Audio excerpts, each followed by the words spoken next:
자, 질문을 드립니다. 자, 영국 교회 평신도들은 왜 요한 웨슬러가 전하는 복음을 거절했을까요? 두려움 때문이었습니다. 어떤 두려움입니까? 요한 웨슬러의 설교를 지지하면 어떻게 돼요? 영국 교회에서 왕따 당하는 것입니다. 성직자들에게 배척당하는 두려움, 그 두려움을 극복하지 못한다. 성도 여러분, 이와 똑같은 일이 예수님 시대에 반복되는 것입니다. 예수님도 출교 당하셨습니다. 왜 출교 당하셨습니까? 예수께서 복음과 예언의 두 기둥을 유대교회 안에 정확하게 세우길 원하셨던 것입니다. 거기서 문제가 생겼고 거기서 큰 충돌이 생긴 것입니다. 성도 여러분, 매 시대마다 진리가 교회 안에 세워질 때 큰 혼란과 투쟁이 생기는 것입니다. 사람들은 이것을 이해하지 못하는 것입니다. 왜 이런 일이 생기는지. 진리가 세워질 때마다 그 당시에 교회는 기득권을 지키고자 하는 사람들에게 저항을 받게 되는 것입니다. 또 평신도들은 두려움 때문에 진리를 외면하게 되는 것입니다. 그래서 이 진리가 하나님의 말씀을 믿는 백성들 사이에 깊이 들어갈 수 없게 되는 것입니다. 자, 요한복음 12장 42절 보죠. 그러나 관리 중에서도 예수를 믿는 자가 많되 바리새인들 때문에, 바리새인들은 유대교의 지도자죠. 바리새인들 때문에 드러나게 말하지 못하니 이는 출교를 당할까 두려워합니다. 분명하죠? 이게 그 시대의 모습이었습니다. 요한복음 9장 22절 보겠습니다. 유대인들이 누구든지 예수를 그리스도로 시인하는 자는 출교하기로 결의하였으므로 그들을 무서워합니다. 바로 이것입니다. 두려움입니다. 두려움, 이것이 진리를 따르지 못하게 막는 강력한 장애물이 되는 것입니다. 매 시대마다 이 일이 반복된다는 것이죠. 오늘 말씀을 꼭 들어보시기 바랍니다. 지난 수천 년 동안 대부분의 그리스도인들이 성직자의 눈치를 살폈고 교회에 대한 두려움을 극복하지 못했습니다. 그래서 목사가 이것이 이단이다, 저것이 정통이다 하고 선을 그어주고 정해주면 남아있는 교인들은 맹목적으로 따르는 것입니다. 자기 스스로 성경을 펼쳐놓고 성경절을 찾아보려고 하질 않았던 것입니다. 그래서 많은 사람들이 교회를 다니면서 진리를 거절했고 멸망당한 것입니다. 이것이 성경의 역사입니다.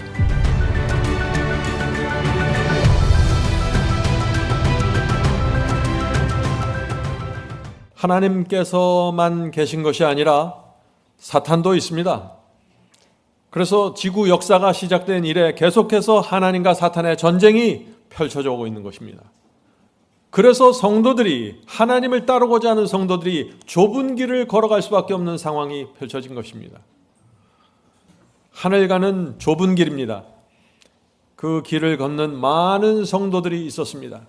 구약시대에 있었고 초대교회 시대, 중세기 종교개혁 시대, 진실한 백성들이 이 좁은 길을 가다가 많은 고난을 당한 것입니다. 자, 그렇다면 이 좁은 길을 가다가 출교당한 성도들도 있었을까요?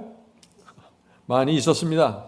우리가 지난 시간에 배웠죠? 18세기 요한 웨슬러는 승리의 복음을 전하다가 큰 충돌이 생기게 되었고 결국 그 당시 영국 교회의 기득권에 밀려서 출교당했습니다. 요한 웨슬러는 그 당시 이렇게 설교했습니다. 거듭난 성도는 죄를 승리할 수 있고 반드시 성화의 열매가 맺히게 된다. 참된 회개에는 열매가 있어야 하고 칭의 받은 사람에게는 성화의 열매가 맺힌다. 영국 교회는 웨슬러의 이 설교를 강하게 저항하고 부인했습니다. 왜냐하면 오랫동안 영국 교회는 죄를 승리할 수 없습니다. 하나님의 말씀에 순종하지 않아도 우리는 구원받을 수 있습니다 하는 이 거짓 복음의 틀을 만들어 놓았기 때문입니다. 그 당시 교인들이 만약 요한 웨슬러가 전했던 그 설교, 성화, 승리의 복음이 진리라는 사실을 깨닫게 되면 어떻게 될까요? 영국 교회는 순식간에 무너지게 되는 것입니다. 영국 교회가 오랫동안 전했던 설교가 거짓이라는 사실이 드러나게 되기 때문이죠. 그렇다면 영국 교회 전체에서 엄청난 혼란이 생기는 것입니다. 그래서 영국 교회가 결국 요한 웨슬러를 출교시키기로 결정했고 그의 복음을 덮기로 결정한 것입니다. 이것이 기독교 역사에서 수없이 반복되어 온 슬픈 역사입니다. 자, 질문을 드립니다. 자, 영국 교회의 평신도들은 왜 요한 웨슬러가 전하는 복음을 거절했을까요? 평신도들은 성직자와 다르죠. 평신도들은 공정하게 성경 말씀을 펼쳐서 살필 수 있었고 판단할 수 있었는데 왜 그들은 거절했을까요? 하는 질문입니다. 목사와 성직자들은 교단의 월급을 받습니다. 생활에 큰 문제가 생깁니다. 그런데 평신도들은 그렇지 않죠. 공정하게 말씀을 살필 수 있는 것입니다. 그런데 거절했습니다. 왜 그랬을까요? 두려움 때문이었습니다. 어떤 두려움입니까? 요한 웨슬러의 설교를 지지하면 어떻게 돼요? 영국 교회에서 왕따 당하는 것입니다. 성직자들에게 배척당하는 두려움, 그 두려움을 극복하지 못했던 것이죠. 그 당시 웨슬러를 지지하면 영국 교회에서 외롭게 살게 됩니다. 그 두려움이 무서워서 진리를 거절한 것입니다. 성도 여러분, 이와 똑같은 일이 예수님 시대에 반복되는 것입니다. 예수님도 출교당하셨습니다. 왜 출교당하셨습니까? 예수께서 복음과 예언의 두 기둥을 유대교회 안에 정확하게 세우길 원하셨던 것입니다. 거기서 문제가 생겼고 거기서 큰 충돌이 생긴 것입니다. 성도 여러분, 매 시대마다 진리가 교회 안에 세워질 때 큰 혼란과 투쟁이 생기는 것입니다. 사람들은 이것을 이해하지 못하는 것입니다. 왜 이런 일이 생기는지. 진리가 세워질 때마다 그 당시에 교회는 기득권을 지키고자 하는 사람들에게 저항을 받게 되는 것입니다. 또 평신도들은 두려움 때문에 진리를 외면하게 되는 것입니다. 그래서 이 진리가 하나님의 말씀을 믿는 백성들 사이에 깊이 들어갈 수 없게 되는 것입니다. 자, 요한복음 12장 42절 보죠. 이 말씀이 예수님 시대에 어떤 일이 생겼는지 우리가 확인할 수 있는 말씀입니다. 그러나 관리 중에서도 예수를 믿는 자가 많되 바리새인들 때문에, 바리새인들은 유대교의 지도자죠. 바리새인들 때문에 드러나게 말하지 못하니 이는 출교를 당할까 두려워함이라. 분명하죠? 이게 그 시대의 모습이었습니다. 요한복음 9장 22절 보겠습니다. 요한복음 9장 22절. 유대인들이 누구든지 예수를 그리스도로 시인하는 자는 출교하기로 결의하였으므로 그들을 무서워함이로라. 바로 이것입니다. 두려움입니다. 두려움, 이것이 진리를 따르지 못하게 막는 강력한 장애물이 되는 것입니다. 매 시대마다 이 일이 반복된다는 것이죠. 지난 수천 년 동안 대부분의 그리스도인들이 성직자의 눈치를 살폈고 교회에 대한 두려움을 극복하지 못했습니다. 그래서 목사가 이것이 이단이다, 저것이 정통이다 하고 선을 그어주고 정해주면 남아있는 교인들은 맹목적으로 따르는 것입니다. 자기 스스로 성경을 펼쳐놓고 성경절을 찾아보려고 하질 않았던 것입니다. 그래서 많은 사람들이 교회를 다니면서 진리를 거절했고 멸망당한 것입니다. 이것이 성경의 역사입니다.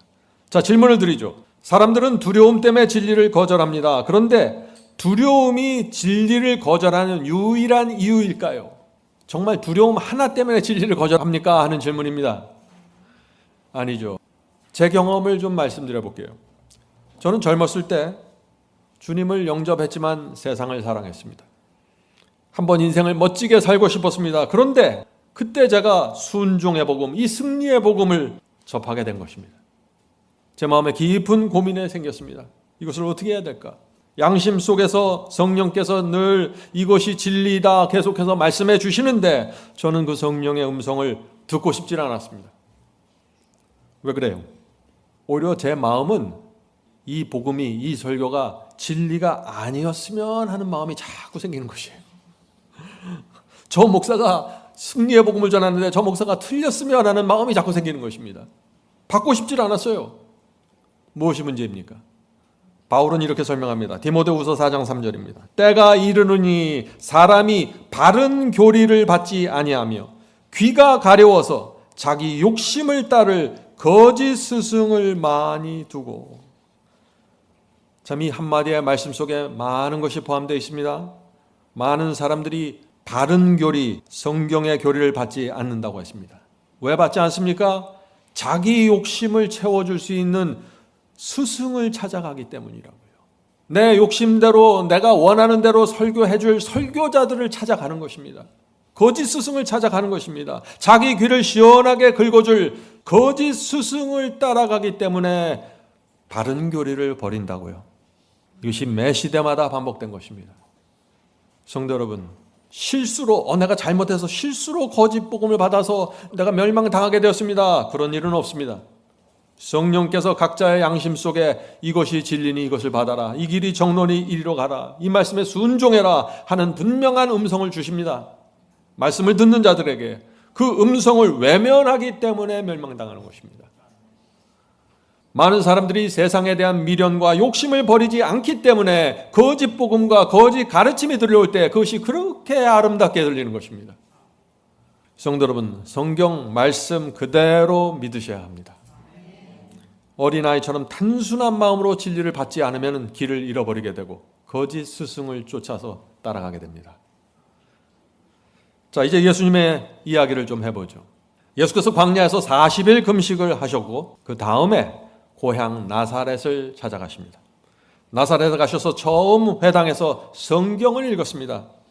그때부터 유대 교회와 예수님의 투쟁이 시작된 것입니다. 자, 그 투쟁하는 장면, 투쟁이 시작되는 장면을 우리가 보죠. 누가복음 4장 16절부터 24절입니다. 예수께서 그 자라나신 곳 나사렛에 이르사 안식일에 자기 규례대로 회당에 들어가서, 예수께서도 자기 규례대로가 뭐예요? According to his custom입니다. 자기의 습관대로 늘 하던 대로 안식일에 교회에 가셨습니다. 거기서 성경을 읽으려고 서심해. 자, 이때 성경을 읽었는데 무슨 성경을 읽었어요? 구약 성경의 이사야 61장을 읽으셨습니다. 이사야 61장에 나오는 메시아에 대한 예언을 예수께서 읽으신 것입니다. 성경을 읽으려고 서심해 선지자 이사야의 글을 드리건을 펴서 이렇게 기록된 데를 찾으시니 곧 주의 성령이 내게 임하셨으니 이는 가난한 자에게 복음을 전하게 하시려고 내게 기름을 부으시고 나를 보내사 포로된 자에게 자유를, 눈먼 자에게 다시 보게 함을 전파하며 눌린 자를 자유케 하고. 자, 예수께서 메시아가 나타나서 복음을 전하면 가난한 자들, 포로된 자들, 눈먼 자들, 이런 자들이 복음을 받고 자유와 해방과 치유를 얻게 된다 하는 그 말씀이죠. 그것이 메시아의 중요한 증거다 하는 말씀입니다. 19절입니다. 또 주의 은혜의 해를 전파하게 하려 하심이라 하였더라. 참, 메시아가 나타나면 은혜의 해를 전파하신다 이 말씀입니다. 20절 이사야 책을 덮어 그 맡은 자에게 주시니 앉으시니 회당에 있는 자들이 다 주목하여 보더라. 자, 여기 마지막 말씀이 중요합니다. 다 주목하여 보았습니다. 예수님을. 왜 그랬을까요? 예수께서 지금 이사야 61장의 말씀을 읽고 책을 덮었습니다. 그랬더니 회당에 모인 모든 사람들이 다 숨을 죽이고 예수님을 쳐다보았다는 것입니다. 왜 그랬을까요? 이 회당에 모인 사람들이 이해할 수 없는 일이 생긴 것입니다. 지금 나사렛 사람들은 예수님을 어렸을 때부터 본 사람들이에요. 예수님이 동네에서 뛰어다닐 때부터 알던 사람들입니다.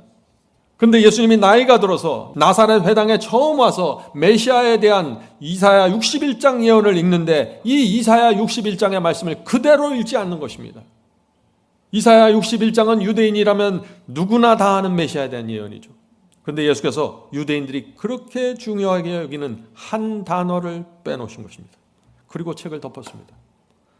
그래서 유대인들이 깜짝 놀라서 예수님을 주목하게 보았다 하는 것입니다. 자, 질문드리죠. 예수님은 유대 회당에서 이사야 61장을 읽을 때 어떤 단어들을 읽지 않으셨습니까?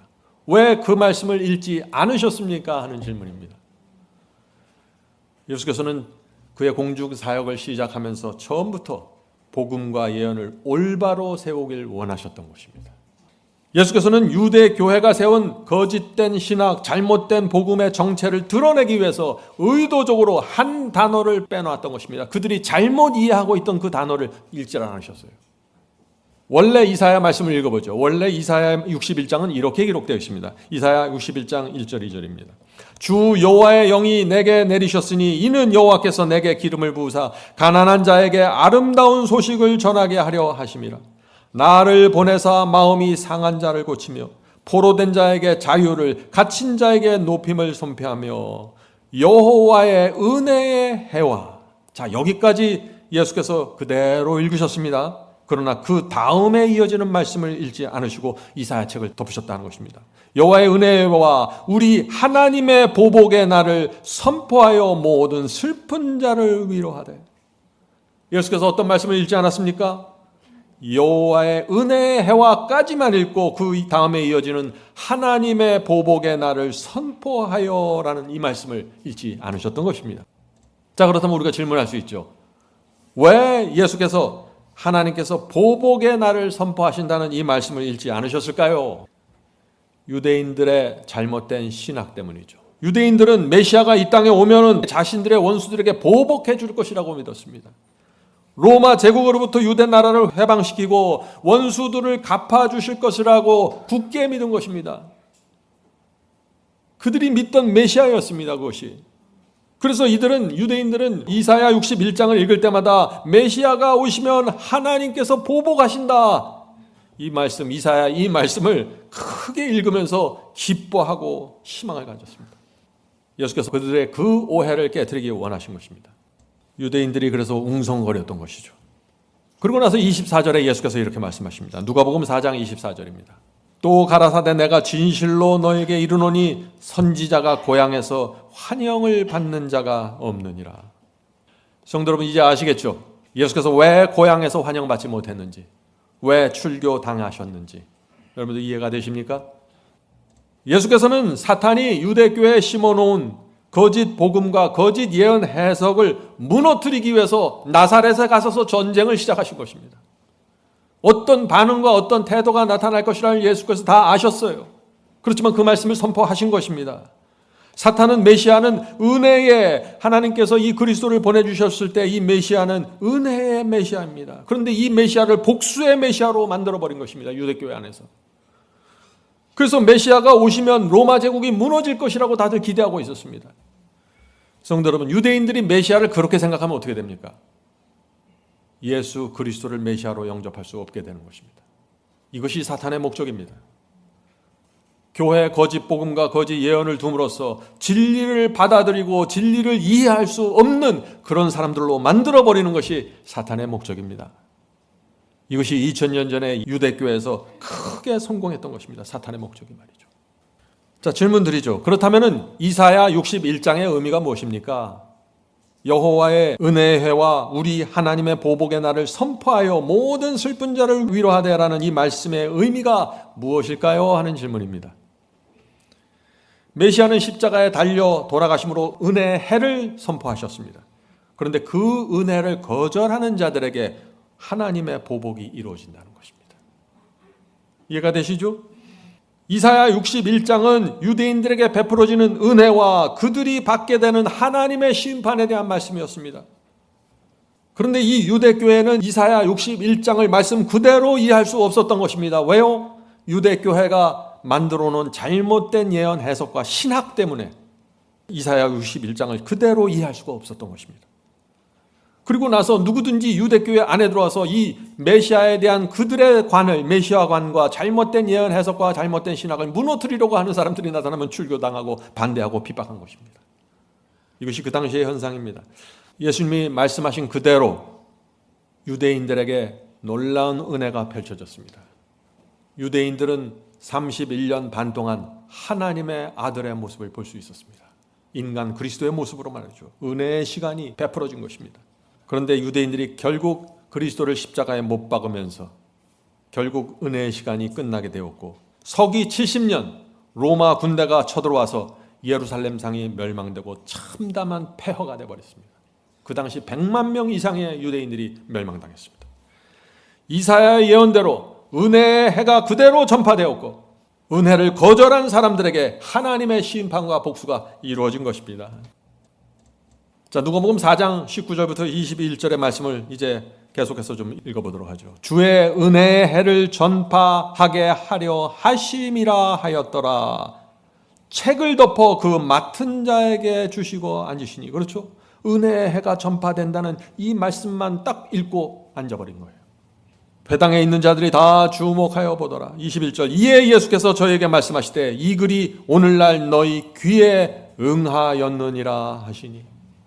무슨 뜻입니까? 이사야 61장의 예언이 지금 너에게 이루어졌다, 지금 너에게 성취되었다라고 말씀하시는 것입니다. 다시 말해서 예수께서 뭘 말하는 거예요? 이스라엘 백성들이요, 이사야 61장은 메시아가 로마 황제에게 복수해 준다는 말씀이 아니야. 그것은 거짓이야. 메시아는 너에게 은혜의 해를 선포하기 위해서, 은혜를 베풀기 위해서 오셨다. 이사야 61장의 예언은 오늘 너희 귀에 들려졌고 너에게 성취되었어. 다시 말해서 예수께서는 고향 나사렛에 찾아가셔서 내가 메시아야, 내가 이제부터 은혜의 해를 선포할 거야, 이렇게 선언하신 것입니다. 하나님과 사탄의 전쟁이 시작되는 장면입니다. 이것이. 그런데 누가 이 예수님의 말씀을 받을 수 있었을까요? 유대인들은 메시아는 복수하기 위해 오시고 유대 국가를 온 세상에 들어 올려서 자기네들을 높이 들려 올린다고 믿었는데 어렸을 때부터 교회에서 다 그렇게 배우고 자랐어요.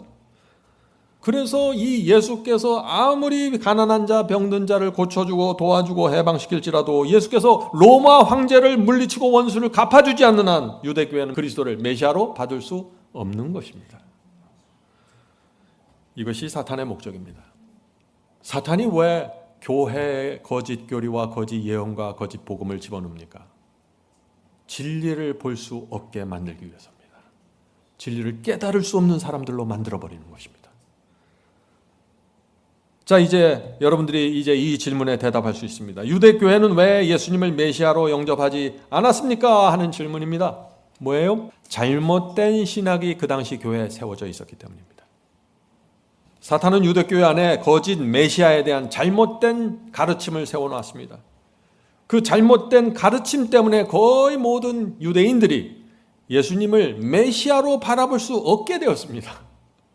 참 슬픈 일이죠. 자, 질문 드립니다. 그리스도께서는 어떻게 은혜의 해를 전파하셨고 어떻게 복수의 날을 전파하셨습니까? 라는 질문입니다. 이제 여러분들은 점점 더 이 대답을 하실 수 있는 준비가 되어 갑니다. 예수께서는 그 당시 율법주의에 매몰되어 있던 유대인들에게 진짜 신앙이 무엇인지 보여주셨습니다. 이것이 은혜의 해를 선포하는 것입니다. 예수님 자신이 인간이 되셔서 순종과 승리의 모범을 보여주셨습니다. 어떻게 말씀과 성령을 붙잡고 순종하는 것인지, 어떻게 기도하는 것인지, 어떻게 죄와 세상을 물리치는 것인지 직접 인간이 되셔서 보여주십니다. 이것이 은혜의 해를 선포하신 것입니다. 하나님의 아들이 인간이 되신 그 성육신의 진리, 그것이 은혜입니다. 이 은혜를 받지 않으면 심판하시겠다는 것입니다. 예수께서 또 십자가에 달려서 돌아가심으로 보혈을 흘리심으로 모든 사람들이 죄를 용서받을 수 있는 길이 열려졌습니다. 누구든지 회개하고 그리스도의 피를 붙잡고 죄를 내려놓고 회개하면 은혜가 열려지게 되는 것입니다. 그런데 이 십자가의 은혜를 받아들이지 않으면 어떻게 돼요? 하나님께서 복수하고 심판하신다는 것입니다. 이것이 이사야 61장의 기별입니다. 그런데 유대인들이 전혀 엉뚱한 방향으로 가버렸죠. 마귀가 만들어 놓은 그 틀에서 벗어나질 못했습니다. 구약시대에 나오는 메시아에 대한 모든 예언이 예수님의 출생부터 십자가까지 그대로 성취되었는데 수백 가지의 메시아에 대한 예언, 구약시대에 나온 예언들이 예수님의 생애 전체에서 이루어졌습니다. 그런데 예수님을 거절했습니다. 왜요? 그들이 갖고 있었던 잘못된 신학입니다. 성도 여러분, 지금도 마찬가지입니다.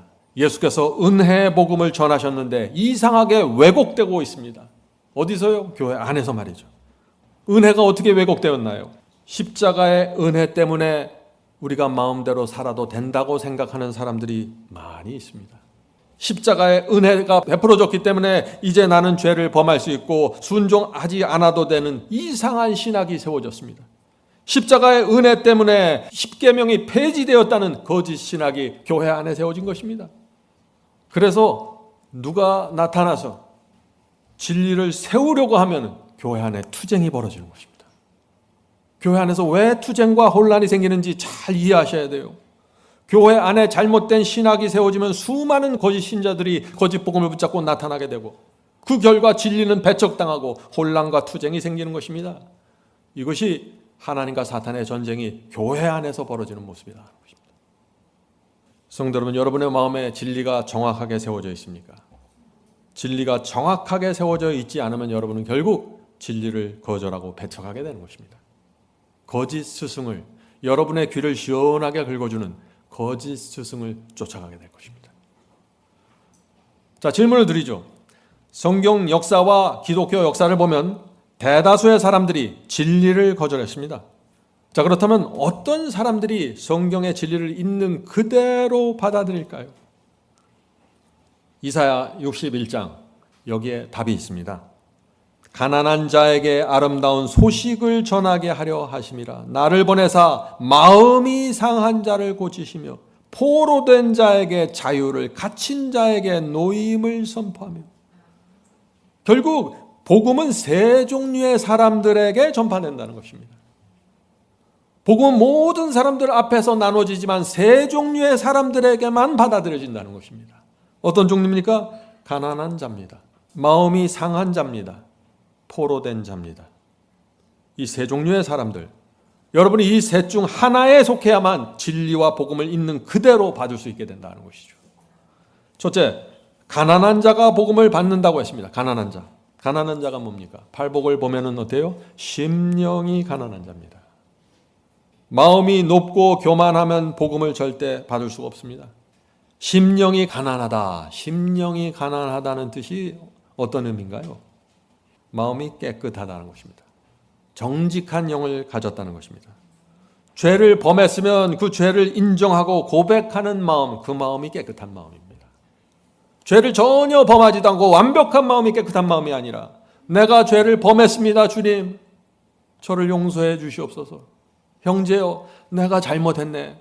내가 실수했어. 이것이 깨끗한 마음입니다. 하나님께서 나에게 무엇을 요구하는지, 무엇을 말씀하시는지 살피고 알고자 하는 그 마음이 깨끗한 마음이고 정직한 영입니다. 그런 사람들이 진리를 보게 되고 받게 되는 것이다.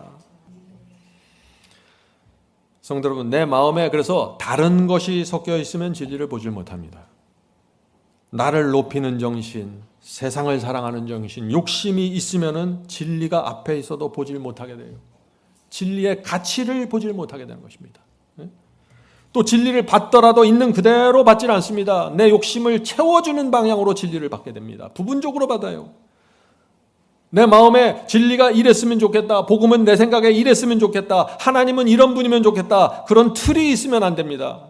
그런 틀이 있으면 어떻게 돼요? 그 틀에 맞는 말씀만 받게 되고 자기가 만들어 놓은 그 틀에서 벗어나는 말씀은 다 치워버리는 것입니다. 그래서 말씀을 항상 부분적으로만 따라가게 됩니다. 사람들이 왜 진리를 거절할까요? 내 뜻이 살아있으면 진리를 거절합니다. 진리만을 사모해야 되는데 내 뜻을 세우려고 합니다. 배고프고 목마른 심령으로 진리를 사모하지 않으면 진리를 따라갈 수 없습니다. 사탄이 내버려 두질 않습니다. 매 시대마다 바로 이것이 문제였습니다. 진리가 분명하게 선포돼도 무시되고 핍박하고 거절하는 상황이 이루어지는 것은 마음이 깨끗한 심령을 가진 사람들, 심령이 가난한 사람들이 교회 안에 그 숫자가 너무나 적었던 것입니다. 둘째, 마음이 상한 자가 복음을 받습니다. 마음이 상한 자. 마음이 상했다는 말이 뭐예요? 영어로 broken heart입니다. 마음이 깨어졌다는 것이죠. 시편 34장 18절입니다. 시편 34장 18절. 여호와는 마음이 상한 자를 가까이 하시고 충심으로 동행하는 자를 구원하시는도다. 마음이 상한 자 어떤 사람입니까? 내가 범한 죄 때문에 마음이 상해지고 깨어졌다는 것입니다. 내 죄 때문에 통회하는 사람입니다. 이런 사람들을 볼 때 여호와께서 가까이 하신다고요. 죄가 없는 사람을 말하는 것이 아니죠. 지금 죄를 범했습니다. 이 사람은. 그런데 그 마음이 깨어졌어요. 하나님께 범한 죄 때문에, 사람들에게 범한 죄 때문에, 내가 가족들에게 범한 죄 때문에 마음이 상하고 무너졌습니다. 그런 사람들을 하나님께서 불쌍히 보시고 의의 길로 인도하신다는 것입니다. 셋째, 포로된 자에게 복음이 전파됩니다. 포로는 뭐예요? 전쟁에서 붙잡힌 사람들이죠. 저쪽에서 붙잡혀서 적국에 가서 포로살이 하면 재밌어요? 어때요? 끔찍하잖아요. 포로가 되어서 끔찍한 사람들입니다. 내가 마귀의 포로가 돼서, 내가 죄의 포로가 돼서 깊이 고민하고 슬퍼하는 자들입니다. 갇힌 자들이에요. 이들이 포로된 자들이고 그들에게 복음이 전파된다는 것입니다. 죄의 구덩이에 빠져 있는데, 지금 세상에 빠져 있는데 아무런 고민이 없습니다. 슬퍼하지 않습니다. 여기서 벗어나고 싶어 하지 않아요. 그런 사람들에게 어떻게 복음이 전파될 수 있을까요? 그럴 수 없다는 것입니다. 예수께서는 내가 정말 죄를 버리고 싶은데 버리지 못해서 고민하는 사람들, 내가 범한 이 죄 때문에, 붙잡고 있는 죄 때문에 슬퍼하는 이 자들, 내가 여기서 정말 빠져나가고 싶습니다. 주님 도와주시옵소서. 이런 사람들에게 예수께서 도움을 주시고 손을 뻗으신다는 것입니다. 그래서 복음은 기쁜 소식입니다. 누구에게요? 가난한 자에게, 심령이 깨끗한 자들에게, 마음이 상한 자들에게, 포로되어서 고민하는 자들에게 복음은 놀라운 기쁜 소식으로 오는 것입니다. 포로는 이렇게 돈을 주고 사올 수가 없습니다. 포로를 데려오려면 길은 하나밖에 없어요. 포로를 붙잡고 있는 그 원수보다 강한 장군이 가서 쳐서 부셔야 됩니다. 그래야만 포로를 구출해낼 수 있는 것입니다. 우리가 믿는 하나님은 사탄보다 강하십니다. 포로를 건져내실 수 있습니다. 하나님은 창조시고 마귀는 피조물이에요. 마귀는 신이 아니에요. 마귀는 피조물입니다. 하나님께서 만든 천사예요. 하나님께서 그래서 구해낼 수 있다는 것입니다. 그래서 승리의 복음이에요. 이것이 마귀에게 붙잡혀 있는 포로를 넉넉히 구해낼 수 있는 하나님, 그 하나님을 저와 여러분이 믿는 것입니다. 성도 여러분, 예수라는 이름의 뜻이 무엇입니까? 예수 무슨 뜻이죠? 마태복음 1장 21절에 나옵니다. 아들을 낳으리니 이름을 예수라 하라. 천사가 이름까지 딱 지어줬어요. 마리아, 네가 이제 아기를 낳으면 이름 예수라고 해. 왜 이름을 예수라고 짓나? 이유가 나오죠. 이는 그가 자기 백성을 죄에서 구원할 자이심이라 하니라. 예수라는 이름의 뜻, 자기 백성을 죄에서 구원할 자입니다. 로마 군대에서 구원하는 것이 아니라 죄에서 구원하는 것입니다. 우리를 죄의 포로에서 구원해내는 것입니다. 그것이 예수님의 이름이고 사명입니다. 그래서 승리의 복음입니다.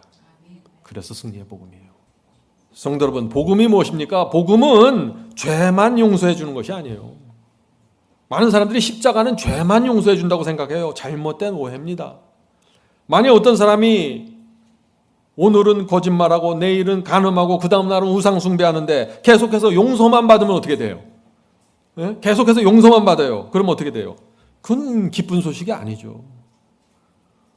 저는 그런 복음에 전혀 매력을 느낄 수 없어요.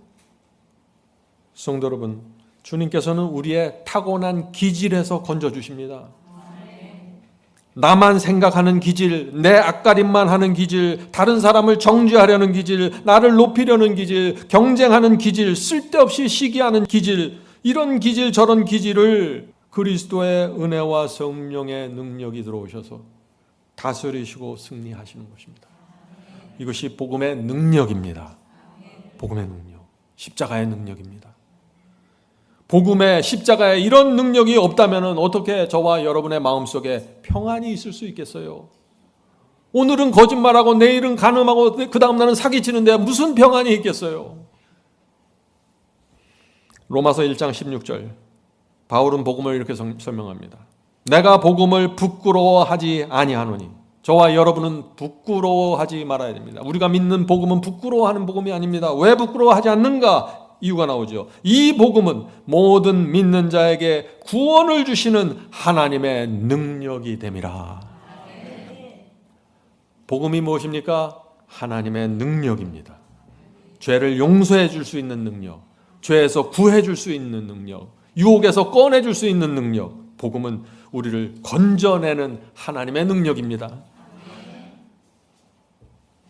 복음은 죄의 정죄에서 우리를 해방시킬 뿐만 아니라 죄의 파워, 우리를 끌고 가려는 그 유혹과 죄의 파워에서 우리를 건져내고 끌어오시는 것입니다.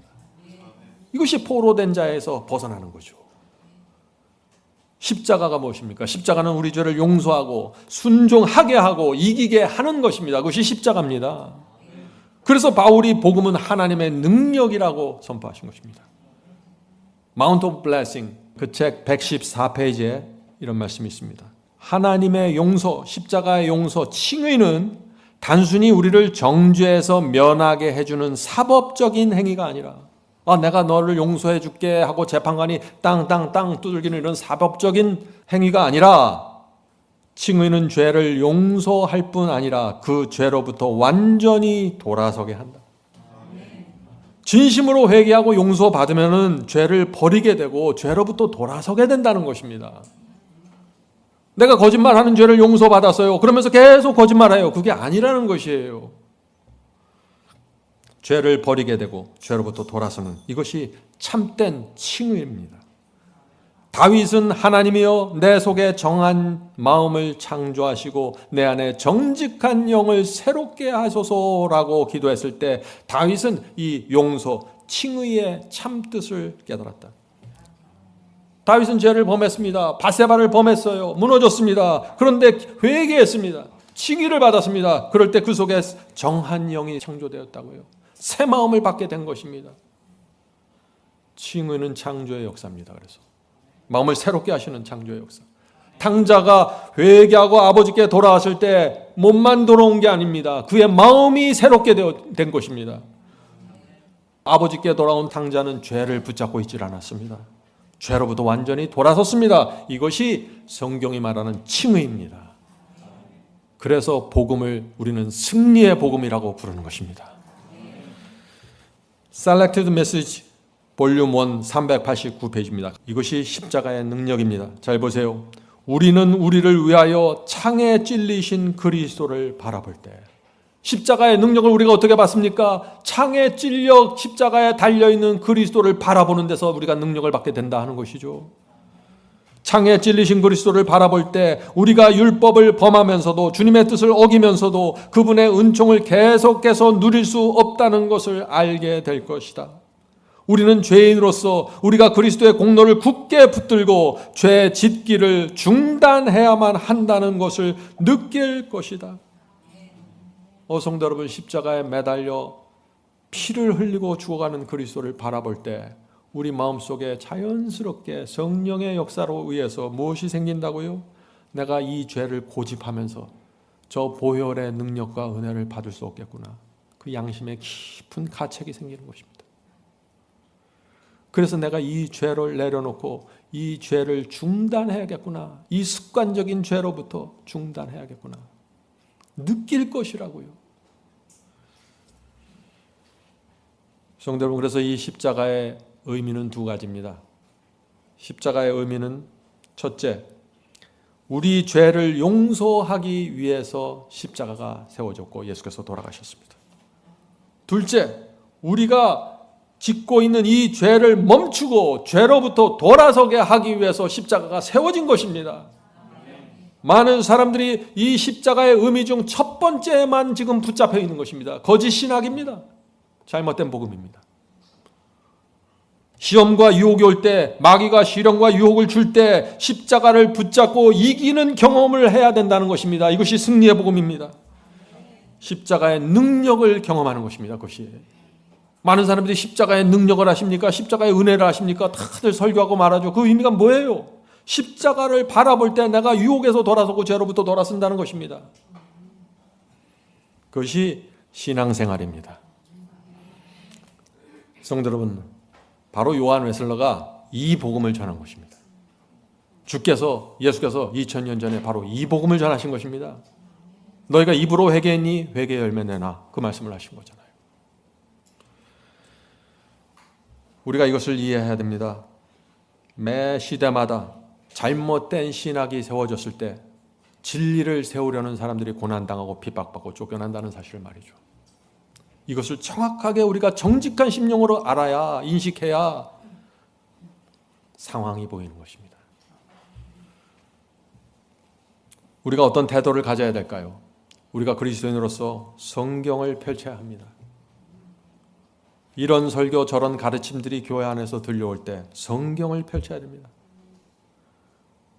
그리고 성경절을 붙잡아야 됩니다. 내가 어떤 성경절을 붙잡아야 될지 기도하면서 살펴야 됩니다. 어떤 설교가 복음의 능력을 정하는지, 십자가의 두 가지 목적, 그 두 가지 목적을 다 전하고 있는지 확인해야 됩니다. 어떤 복음이 승리의 복음인지 확인해야 되는 것입니다. 이것이 말세를 살아가는 모든 그리스도인의 태도가 되어야 된다는 것이죠. 자, 질문 드리죠. 오늘날 기독교회는 어떤 틀을 만들어 놓았습니까? 사람들은 어떤 틀에 안주하려고 합니까, 지금? 우리는 아무것도 할 수 없다. 우리는 본성적으로 죄인이고 부패했기 때문에 죄를 버릴 수도 순종할 수도 없다. 우리는 거저 주시는 은혜의 선물 구원을 받아야 된다. 다 이런 생각을 갖고 교회를 다니고 있어요. 이런 틀에서 빠져나와야 합니다. 그래야만 멸망당하지 않을 것입니다. 성경이 선포하는 승리의 복음이 무엇인지 정확하게 보셔야 돼요. 자, 빌립보서 4장 13절 보겠습니다. 성경은 이런 복음을 선포합니다. 내게 능력 주시는 자 안에서 내가 모든 것을 할 수 있나니. 복음의 능력입니다, 이것이. 요한일서 5장 4절 5절입니다. 요한일서 5장 4절 5절. 무릇 하나님께로 난 자마다 거듭난 자마다 세상을 이기느니라. 세상을 이기는 승리는 이것이니 우리의 믿음이라. 믿음은 세상을 이기는 승리를 포함하고 있는 것입니다. 예수께서 하나님의 아들이심을 믿는 자가 아니면 세상을 이기는 자가 누구냐?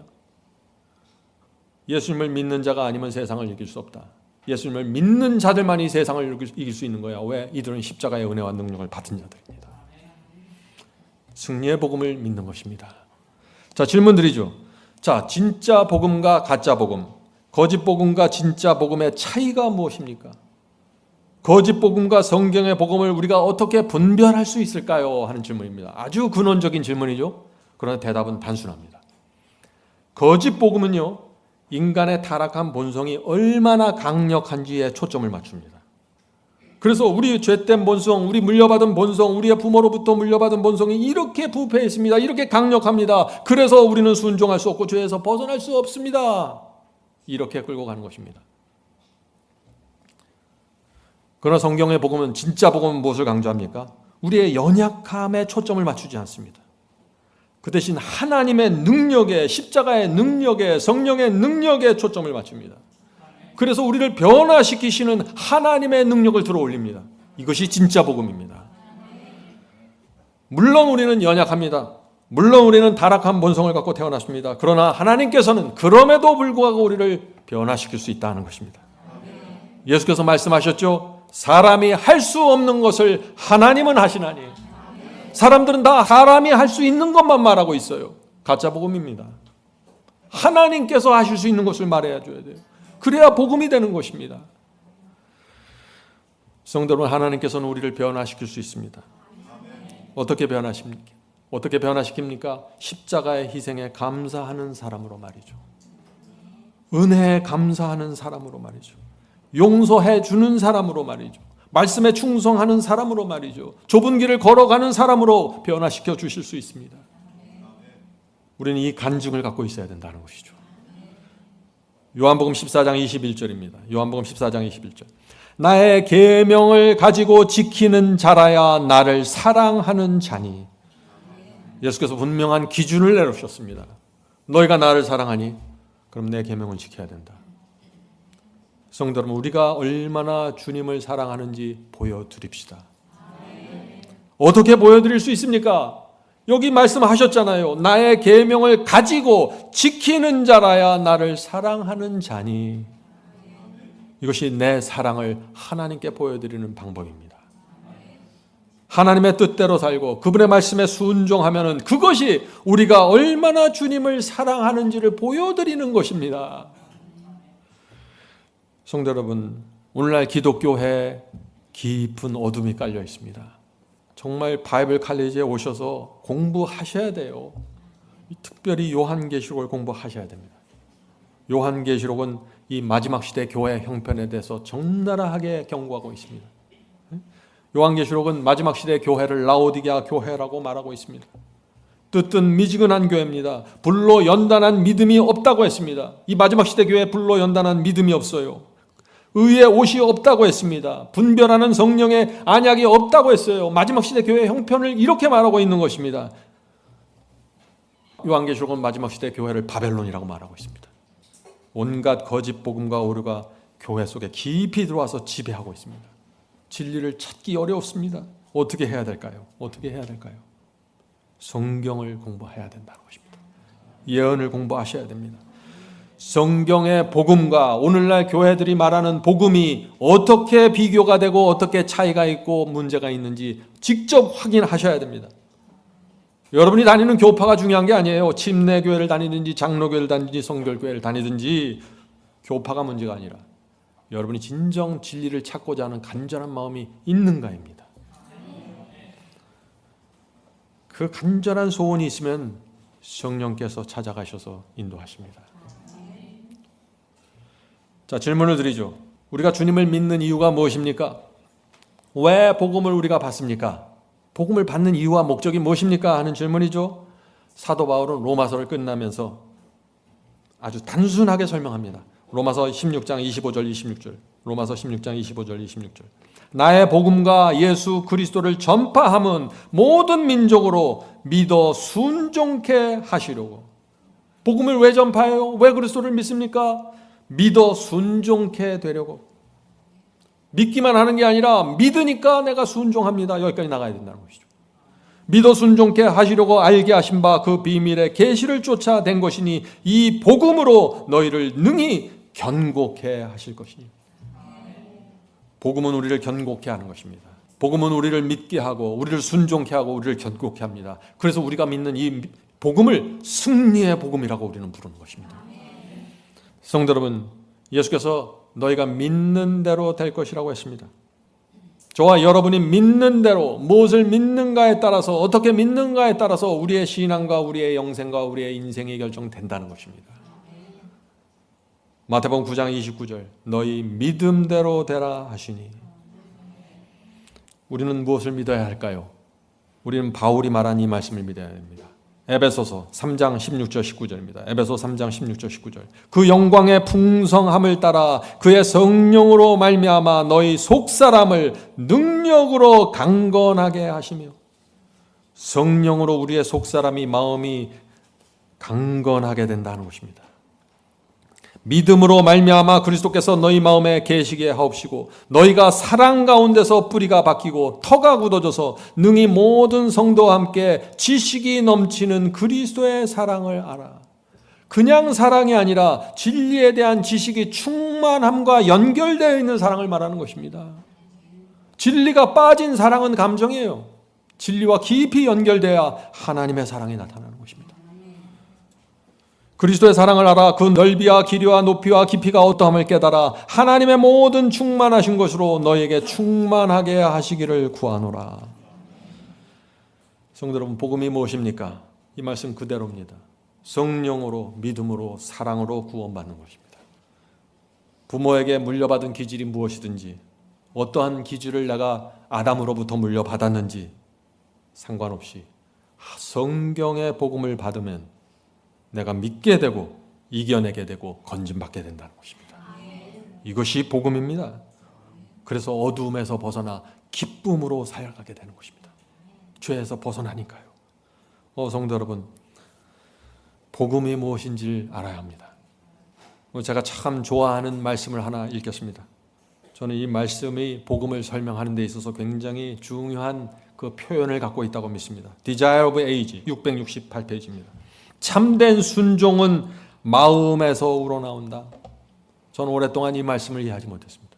전 순종하면 행위라고 생각했어요. 내가 이렇게 하고 저렇게 하고 자꾸 맞춰가야지. 내 모습을, 내 행위를, 내 삶을, 모양을 맞춰가는 것이 순종이라고 생각했어요. 아니라 참된 순종은 마음에서부터 우러나온다. 그리스도와 함께 일하는 것은 마음이다. 주께서 우리 마음에 들어와서 내 마음과 함께 주께서 움직이신다는 것입니다. 만일 우리가 동의한다면, 자, 무엇을 동의하는 것인가요? 내 마음을 온전히 드리기로 동의한다는 것입니다. 내가 얼마나 연약한지, 구세주의 도우심이 내가 얼마나 필요한지 내가 인정하는 것입니다. 그래서 내 마음을 주님께 드리고 더 이상 내 고집 피우지 않고 내 마음을 온전히 내어드리면서 주 앞에 납작 엎드리기로 동의한다면 그분은 우리 속에 들어와서 역사하시는데 이렇게 역사하십니다. 그분은 우리의 마음과 정신을 당신 자신의 것으로 간주하시고. 어떻게 당신의 자신의 것으로 간주해요? 내가 내 마음을 드렸기 때문에. 당신 자신의 것으로 간주하시고 우리의 사상과 목적을 당신의 뜻과 일치하도록 섞어 놓으실 것이다. 이것이 주께서 우리에게 베푸시는 은혜입니다. 그리하여 우리가 그분에게 순종한다면 어떻게 순종해요? 주님의 마음과 내 마음과 주님의 사상과 내 사상이 섞여져 버렸기 때문에 하나로 순종이 되는 것입니다. 순종이 마음에서부터 나오는 것입니다. 그분에게 순종한다면 그것은 우리 자신이 받은 자극을 실행에 옮기는 데 불가하게 될 것이다. 얼마나 아름다운 말씀이에요. 성화와 순종을 설명하는 가장 정확한 표현은 저는 이것이라고 생각합니다. 순종은 행위가 아니에요. 내가 하려고 결정하는 것이 아닙니다. 내 속에서 성령께서 말씀이 그리스도께서 계속해서 충동하시는 것입니다. 너 이 말씀에 순종해야지. 이 길이 정로잖아. 이렇게 해야지. 계속해서 내 속에 주시는 충동에 따라서 그 충동에 이끌려서 내가 살아가는 것입니다. 그것이 순종이고 거룩함입니다. 그것이 성화입니다. 세련되고 성화된 의지는 그분을 봉사하는 일에서 최고의 기쁨을 발견하게 될 것이다. 그런 사람들은 모든 봉사와 희생과 섬김이 기쁨이 된다는 것입니다. 얼굴에 기쁨이 흐르고 미소가 흐르게 된다.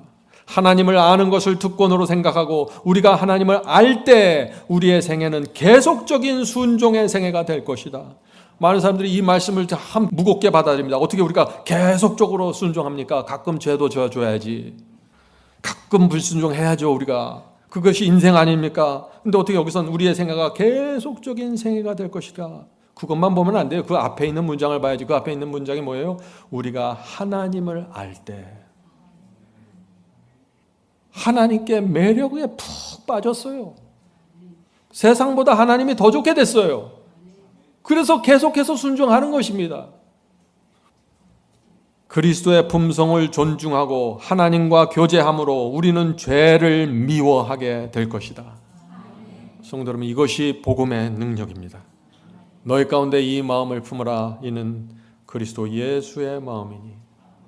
우리가 그리스도를 마음으로 진심으로 영접하면은 주께서 내게 들어오셔서 내 사상과 내 뜻과 내 모든 것을 그리스도의 것과 섞어서 일치시켜 주시고, 그래서 내가 기쁨으로 감사로 자원하는 마음으로 주님의 뜻을 이루게 된다 하는 것입니다. 주님의 뜻대로 사는 것이 즐거워지는 것입니다. 즐겁기 때문에 계속 순종하는 것이에요. 억지로 참으면서 나 이거 하기 싫은데 그 지옥까지 안 와야지 하고 계속해서 순종하는 거 아니에요. 기독교 신앙 그런 거 절대 아닙니다. 싫어하는 것을 우리는 할 수가 없어요. 인간은 자유의지를 가졌기 때문에 그렇게 살 수 없습니다. 다른 사람의 눈치 때문에 하는 것이 아닙니다. 자, 이제 마지막 문장을 한 번 더 읽어보죠. 하나님과 교제함으로 우리들은 죄를 미워하게 될 것이다. 죄가 얼마나 매력적이에요. 죄 지면 재밌잖아요. 뒤에서 남의 흉 보면 재밌잖아요. 그게. 그래서 2시간, 3시간 전화하잖아요. 근데 그게 재미가 없어진다는 거예요, 지금. 하나님과 교제했기 때문에. 얼마나 아름다운 말씀입니까? 하나님과 교제함으로 생기는 이 마음의 변화 때문에 순종하게 되고 봉사하게 되고 기쁨으로 이 좁은 길을 가는 것입니다. 이것이 성화라고 말하는 것입니다. 성화가 무엇입니까? 예수님의 마음과 내 마음이 하나로 되는 것입니다. 체면 때문에 화내지 않는 게 아니라, 남들 눈 때문에 봉사하고 헌금 내는 것이 아니라, 예수께서 내 마음에 오셨고 성령께서 내 마음을 지배하기 때문에 아름다운 삶을 살게 되는 것입니다. 성도 여러분, 주님께서 내 마음에 들어오고 말씀이 내 마음에 들어오고 성령께서 나에게 역사하시기 시작하면 어떻게 돼요? 지혜가 생깁니다. 그전에는 엉뚱한 결정했는데, 욕심 갖고 결정했는데 이제는 지혜를 갖고 결정해요. 사랑이 생깁니다. 내 의지도 강력해집니다. 성령으로 모든 것이 가능하게 되는 것입니다. 성도 여러분, 이 성령이 우리 속에서 어떻게 역사하는지를 모르면은요, 복음에 대해서 전혀 무지한 자가 되어버리고 마는 것이에요. 복음을 무슨 공식처럼 생각하는 것이에요. 복음은 수학 공식이 아니에요. 복음은 우리 마음속에 들어와서 일으키는 역사입니다. Desire of Age 671페이지 보면은요, 이 성령의 능력에 대한 놀라운 말씀이 있습니다. 성령을 이렇게 이해하셔야 된다는 것이죠. 악의 세력은 여러 세기 동안 강해졌으며 사탄의 속박에 사람들이 복종하게 된 것은 놀라운 일이었다. 사람들이 사탄의 속박에 복종하는 건 사람들은 당연하다고 생각하죠? 아니요, 이것은 정말 이상한 것이에요. 왜 그럴까요? 하나님께서 사람들을 창조했어요.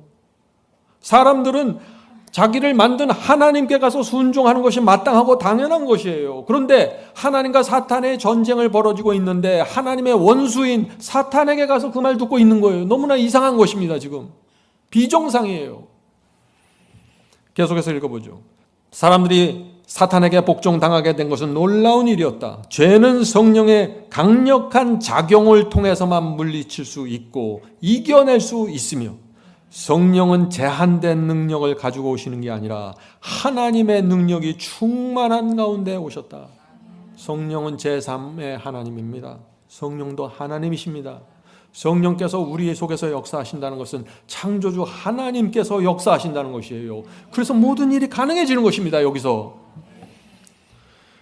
세상의 구주께서 이루신 일을 효력있게 만드시는 일은 성령이시다. 2000년 전에 돌아가신 십자가의 피와 보혈, 은혜, 그것을 우리에게 실제적으로 유효하고 효력있게 만드시는 분은 뭐예요? 오늘날 내 속에 들어오시는 성령의 역사라고요. 성령이 얼마나 귀합니까? 성령은 마음을 순결하게 만드신다. 성령을 통해서 신자는 거룩한 품성을 나누어 가지는 자가 된다. 그리스도께서는 모든 유전적이며 배양된 악의 성향들을 이기며, 그리스도께서 성령을 통해서 내 속에서 역사하시면은요, 어떻게 돼요? 부모로부터 물려받은, 유전적으로 물려받은 그 못된 기질들이 있죠. 우리 아버지가 그런 성격이 있었는데 나도 그것을 가지고 있네. 그런 기질들이 있죠. 그걸 이길 수 있다는 것입니다. 배양된 악의 성향들을 이기며, 배양된 악의 성향이 뭐예요? 후천적으로 내가 습관적으로 만들어낸 그 내 습관과 악한 성향들 이기며, 당신 자신의 품성을 당신의 교회에 새기는 거룩한 능력으로서 당신의 성령을 주셨다. 예수께서 하늘로 올라가시면서 성령을 주셨죠. 성령을 주신 이유가 무엇인가? 바로 이 말씀 때문에 주셨다는 것입니다. 선천적으로 물려받은 악한 성향과 후천적으로 내가 만든 그 악한 성향들을 이기고 극복하고 승리하기 위해서 말이죠. 내가 떠나지만 성령을 남겨줄게. 성령께서 너희 속에서 말씀하시고 가르치시고 인도하시는 대로 따라와라. 내가 제자들과 함께 3년 반 동안 먹고 마시고 자면서 제자들 가르치고 인도한 것처럼 성령께서 이제 너희 각자 속에 들어가서 인도하시고 가르치시고 붙잡아 주실 것이야. 따라가라.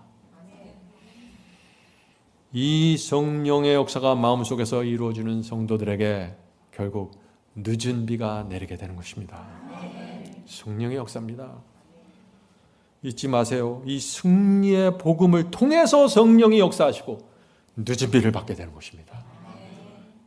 제가 이 승리의 복음을 계속해서 강조하는 이유를 여러분들이 이해하셔야 돼요. 승리의 복음을 받아야만 성령께서 내가 이해하고 있는 그 복음에 따라서 나에게 역사하세요. 성도 여러분, 진리를 정확하게 바라봅시다. 진리가 우리를 자유케 하는 것입니다. 만약 여러분이 나는 이 죄를 절대 버릴 수 없어, 나는 이 못된 성질과 기질을 절대 고칠 수 없어, 이렇게 믿으면 어떻게 될까요? 그 믿음대로 되는 거예요. 죄에서 벗어날 수 없습니다. 그런 사람들에겐 승리의 복음이 들어갈 수가 없어요. 진리가 무엇입니까? 진리는 로마서입니다. 로마서 6장 14절. 죄가 너희를 주관치 못하리니, 이것이 바울의 선포예요. 바울은 죄가 너희를 주관할 수 없다 이렇게 선포하고 있는데 우리는 죄의 종입니다. 우리는 죄에 끌려다닐 수밖에 없습니다. 계속해서 사람들은 이 말을 하고 있는 거예요. 죄가 너희를 주관치 못하리니 이는 너희가 법 아래에 있지 않고 은혜 아래에 있습니다. 성령의 은혜 없이, 십자가의 보혈의 은혜 없이 그저 자기가 율법과 계명 지켜보려고 아둥바둥하는 사람은 법 아래에 있기 때문에 법을 지킬 수 없다고요. 은혜 아래에 있는 자들이 어떻게 해요? 죄를 주관하게 된다. 그리스도의 은혜가, 그분의 희생이, 그분의 죽음이 내 마음을 쳐서 무너뜨리는 것입니다. 그래서 내 마음에 감사가 생기고 충성이 생기고, 주여 제가 주님을 따르겠습니다. 은혜 아래 거하는 성도들, 이런 사람들에게 순종이 가능해지고 죄가 물리치는 역사가 일어난다는 것이죠. 은혜의 복음입니다. 오늘날 교회가 패배주의에 덮여 있습니다. 패배주의에 속음을 합니다. 패배주의가 뭐예요? 패배주의 이런 거예요. 누가 죄를 이길 수 있습니까? 누가 죄를 승리할 수 있습니까? 누가 거룩해질 수 있습니까? 누가 하나님의 말씀에 순종할 수 있습니까? 누가 세상을 이길 수 있습니까? 인간은 타락한 본성을 갖고 있는데 어떻게 우리가 변화됩니까? 어떻게 성화됩니까? 이게 패배주의예요. 이렇게 믿으면은 승리의 복음에서 벗어나고 성령께서도 역사할 수 없어요. 성령은 우리의 자유의지와 함께 이루면서 작동하는 것입니다. 근데 내 자유의지와 내 마음이 난 할 수 없어, 난 이길 수 없어, 난 패배할 수 없어 밖에 생각하면 뭐가 되겠어요? 그 다음에는 아무것도 없는 거예요. 패배주의를 믿으면 평생 죄에 끌려다니고 평생 양심의 가책을 살게 됩니다. 하늘로부터 오는 평강이 무엇인지 꿈도 꾸지 못하게 되는 것입니다. 데살로니가 후서 1장 7절부터 9절입니다. 데살로니가 후서 1장 7절부터. 주께서 저희 능력의 천사들과 함께 하늘로부터 불꽃 중에 나타나실 때, 재림하실 때 하나님을 모르는 자들과 우리 주 예수의 복음을 복종치 않는 자들에게 형벌을 주시리니. 누가 형벌 받아요?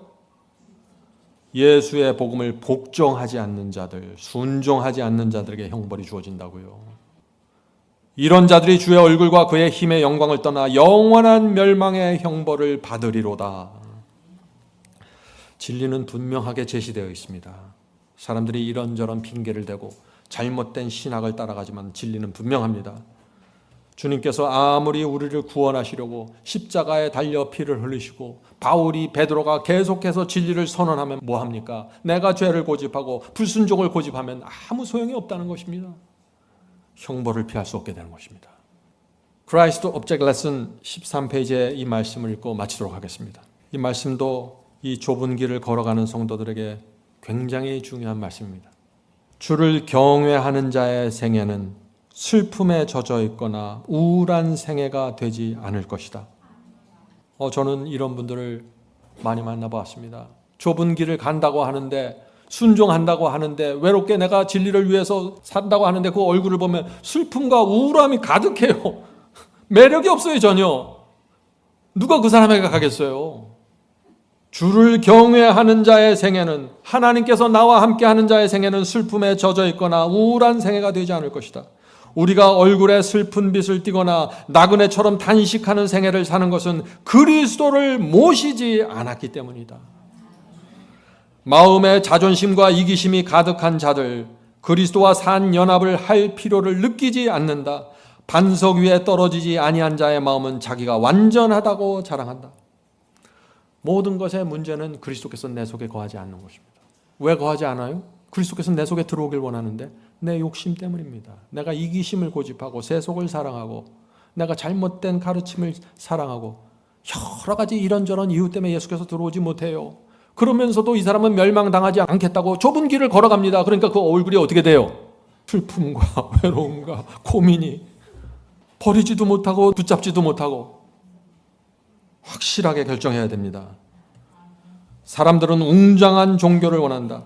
그들은 자기들의 속성을 그대로 가지고 갈 만한 넓은 길로 가기를 원한다. 내 기질과 내가 부모로부터 물려받은 기질과 내 잘못된 습관 그대로 붙잡고 하늘 가려고 해요. 그 길이 뭐라고요? 넓은 길이라고요. 근데 이 사람들은 넓은 길을 가면서도 천국에 가야 돼. 지옥은 떨어지지 말아야 돼. 그러니까 얼굴에 슬픔과 고민이 가득한 거예요. 그래서 제가 뭘 말합니까? 완전한 굴복을 말하는 것입니다. 하나님께 완전히 굴복하십시오. 굴복하시면은 그 순간에 얼굴이 펴지고 즐거움과 위로가 평강이 마음을 채우게 되는 것입니다. 자신에 대한 사랑, 사람들에게 인정받고자 하는 마음, 칭찬받고자 하는 생각은 구주를 마음속에서 내쫓는다. 생각이 올바로 잡아야 구주를 내쫓지 않아요. 생각 잘하세요. 내 자신에 대한 사랑, 사람들에게 인정받고자 하는 마음, 칭찬받고자 하는 생각들, 이런 생각들이 구세주를 마음속에서 내쫓는다. 구세주를 마음에 영접한다는 것은 구세주께서 우리 마음의 보좌에 앉으셔서 내 마음을 지배한다는 것입니다. 우리 안에 거하시는 그리스도는 기쁨의 샘이 되신다. 그러므로 그분을 영접하는 모든 사람에게는 하나님의 말씀이 기쁨의 원인이 된다. 기쁨의 원인은 내 속에 계신 그리스도고 내 속에 계신 말씀입니다. 여러분들이 말씀을 계속해서 마음에 받으세요. 그러면 감사와 기쁨의 길을 걸어가게 된다.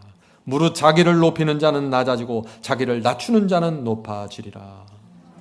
자, 이제 말씀을 마치겠습니다. 다 함께 화면에 보이는 것을 우리가 크게 읽고 마치도록 하겠습니다. 자, 시작. 성령께서 우리에게 진리를 더 분명하게 보여주시길 간절히 바랍니다. 성령께서 우리를 승리의 복음으로 인도하시길 간절히 바랍니다. 성령께서 우리 마음을 감사와 충성으로 채워주시길 간절히 바랍니다. 성령께서 우리 교회를 늦은 비를 위해 준비시켜 주시기를 간절히 바랍니다. 아멘.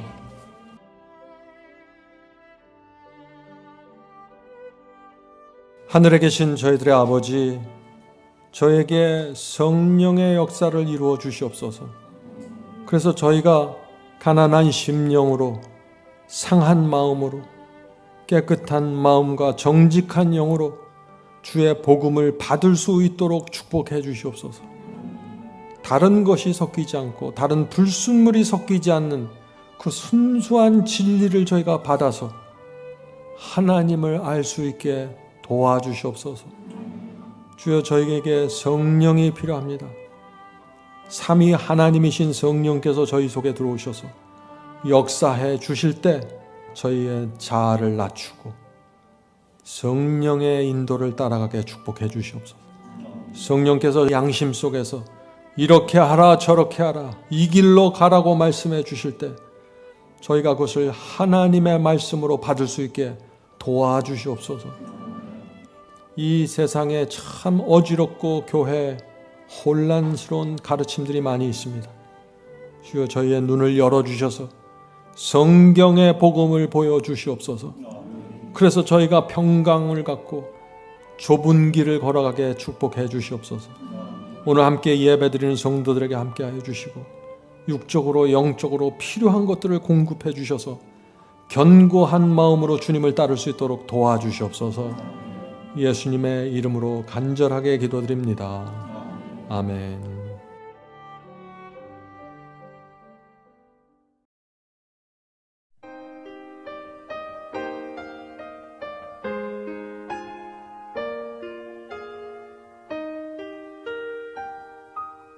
We were prepared for the journey with our wagons loaded down. We had all the things we needed and some more of what we had found.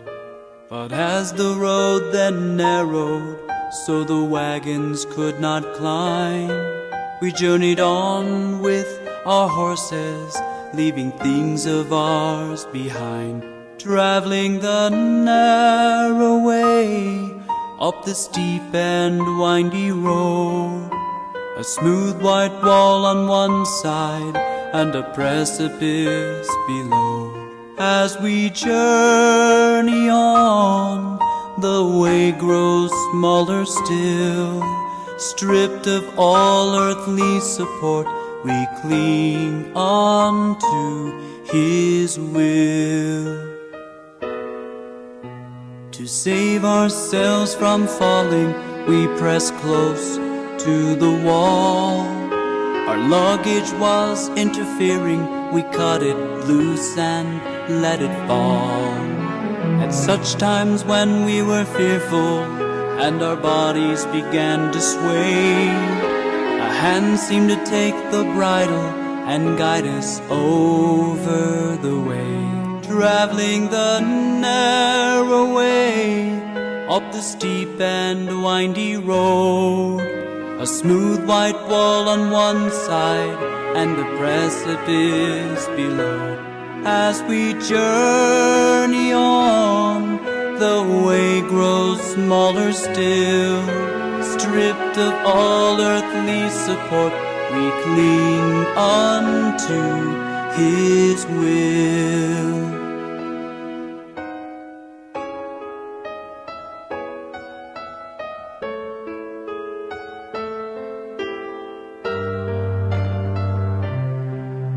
With our horses now left behind us, we traveled on in single file.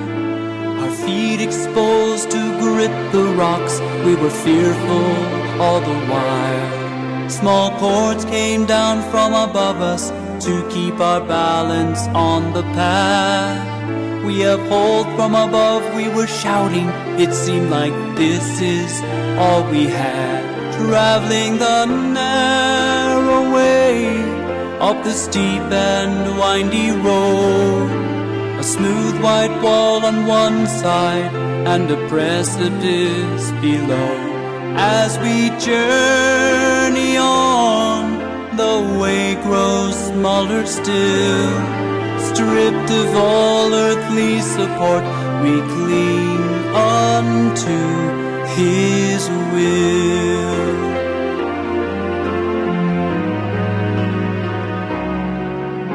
From those not used to hardship, we heard complaints time and again. While they chose to stay behind us, we eagerly pressed on to the end. The wall, once wide and beautiful, now had a bloody stain. If others were able to pursue this course, then we can do the same. Traveling the narrow way up the steep and windy road, a smooth white wall on one side and a precipice below. As we journey on, the way grows smaller still.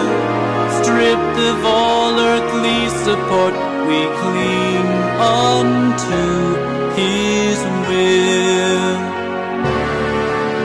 Where our narrow path now ended lay a chasm deep and wide. Scenes of beauty beyond compare await us on the other side. Again in whispered anguish we breathe, who holds the cord?